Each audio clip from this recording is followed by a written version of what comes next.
নমস্কার। আজ 23শে জানুয়ারি নেতাজি সুভাষচন্দ্র বসুর জন্মদিন উপলক্ষে আমি একটি ছোট্ট কবিতা আবৃত্তি করে শোনাবো। কবিতাটির নাম আমার নেতাজি। মেঘদূত অঙ্কন। রক্তে আমার নেতাজি সুভাষ, নেতাজি আমার মননে।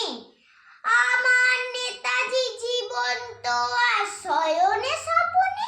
গর্বিত আমি ভারতীয়, আমি বাংলা আমার প্রাণ। নেতাজি সুভাষ আমার নায়ক, আমার অভিমান। আমার নেতাজি বজ্র কঠিন, ইংরেজদের ভয়। আমার নেতাজি স্বাধীনতা কামী, নির্ভীক নির্ভয়। নেতাজি মানে সাহসী হৃদয়, স্বরাজের জয়গান। নেতাজি মানে কভু না মানা স্বদেশের অপমান। নেতাজি মানে মহান বিপ্লবী, আগুন ঝরানো বাণী। নেতাজি মানে যুগের প্রতীক, রক্ত গোলা